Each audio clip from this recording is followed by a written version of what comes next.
पदार्थ जो प्राकृतिक प्रक्रिया जैसे जीवाणु के द्वारा अपघटित होता है यह क्या कहलाता है?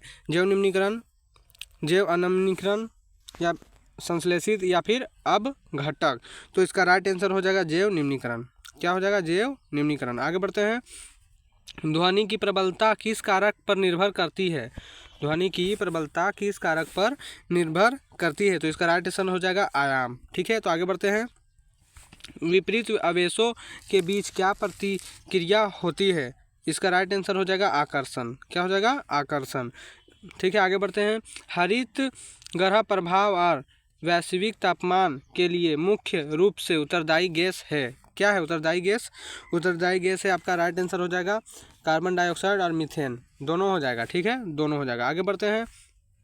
वह पुस्तक जिसमें सभी संकटापन्न प्रजाति का रिकॉर्ड रखा जाता है कहलाती है कहलाती है bull data book, green data book, yellow data book, red data book. इसका राइट आंसर हो जाएगा रेड डाटा बुक। क्या हो जाएगा इसका right answer? Red data book. आगे बढ़ते हैं। निम्न में से कौन सा पदार्थ जीवाश्म ईंधन है? जीवाश्म ईंधन सौर ऊर्जा, परमाणु ऊर्जा, जल ऊर्जा या फिर कोयला। इसका राइट आंसर हो जाएगा कोयला। क्या हो जाएगा? कोयला। ठीक है, आगे बढ़ते हैं। कोशिका में कोशिका द्रव्य के बीच खाली संरचना होती है जिसे जिसे कहते हैं, जिसे क्या कहते हैं? रिक्तिका। क्या कहते हैं? रिक्तिका। कौन सी अधातु कमरे के ताप पर भी वायु के साथ अभिक्रिया करती है? कौन सी अधातु कमरे के ताप पर वायु के साथ अभिक्रिया करती है? तो इसका राइट आंसर हो जाएगा श्वेत फास्फोरस। क्या हो जाएगा इसका राइट आंसर? श्वेत फास्फोरस। आगे बढ़ते हैं।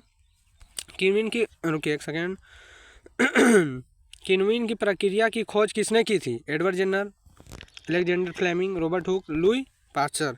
इसका राइट आंसर हो जाएगा लुई पास्चर। किसने किया था? लुई पास्चर जी ने किया था। आगे बढ़ते हैं। जब चालक विलयन में विद्युत धारा प्रवाहित की जाती है तब विलयन के रंग में परिवर्तन होता है, यह संकेत करता है, यह संकेत करता है। इसका राइट आंसर हो जाएगा विद्युत धारा के रासायनिक प्रभाव का। क्या करता है? विद्युत धारा के रासायनिक प्रभाव का। आगे बढ़ते हैं। विश्व में सर्वप्रथम एक भेड़ का क्लोन विकसित किया गया था जिसका नाम है बार्बी, चार्ली, डॉली या सिम्बिया।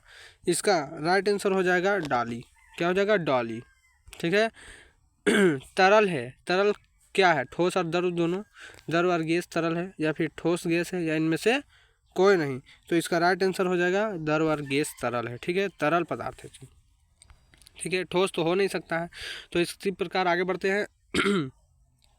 विद्युत उपकरणों में लगी आग बुझाने के लिए सबसे अच्छा अग्निशामक है पानी, पेट्रोल, कार्बन डाइऑक्साइड या फिर तेल। सबसे अच्छा कौन सा है?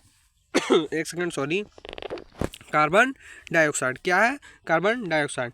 लड़कों के गले के सामने उभरा हुआ भाग कहलाता है एडम्स एप्पल या कंठमनी, लॉरिंग्स, थायराइड या इनमें से कोई नहीं। याद रखिएगा इसका राइट आंसर हो जाएगा एडम्स एप्पल। ये आ सकता है, ये इंपॉर्टेंट क्वेश्चन है। ठीक है, आगे बढ़ते हैं। श्वेत प्रकाश यानी कि सूर्य के प्रकाश में कितने रंग होते हैं? सूर्य के प्रकाश में 7 रंग होते हैं। कितने होते हैं? 7 रंग, कलर्स होते हैं। ओके, आगे बढ़ते हैं। एक साथ एक स्थान पर एक ही प्रकार के बड़ी मात्रा में उगाए गए पौधे को क्या कहते हैं? अनाज, फसल, कृषि या फिर खेती। इसका राइट आंसर हो जाएगा फसल। क्या हो जाएगा इसका राइट आंसर? फसल। अगर कोई पूछ दे कि फसल किसे कहते हैं, फसल किसे कहते हैं, अगर कोई पूछ दे कि फसल किसे कहते हैं तो आप बोल सकते हैं एक स्थान पर एक ही प्रकार के बड़ी पैमाने में उगाए गए पौधे को ही फसल कहते हैं। ठीक है, समझ में आ गया? आगे बढ़ते हैं। खगोलीय पिंडों के बीच की दूरी को किस इकाई में मापा जाता है? इसका राइट आंसर हो जाएगा प्रकाश वर्ष। इसका राइट आंसर क्या हो जाएगा? प्रकाश वर्ष में। ठीक है, आगे बढ़ते हैं। घर्षण चिकने सतहों की अपेक्षा रुखड़े सतहों पर अधिक होता है या कम होता है या बराबर होता है या फिर इनमें से कोई नहीं? घर्षण अधिक होता है। ठीक है, रुखड़े सतहों पर अधिक होता है। रुखड़े सतह पर घर्षण अधिक होगा ही। निम्न में कौन प्राकृतिक बहुलक है? निम्न में कौन प्राकृतिक बहुलक है? Polyester, cellulose, acrylic, nylon. इसका राइट आंसर हो जाएगा सेलुलोस। क्या हो जाएगा? सेलुलोस। आगे बढ़ते हैं।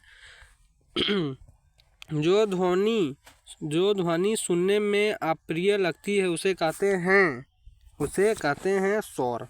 क्या कहते हैं? शोर। तो इसी प्रकार आप लोगों का अंतिम प्रश्न ख़त्म हो गया।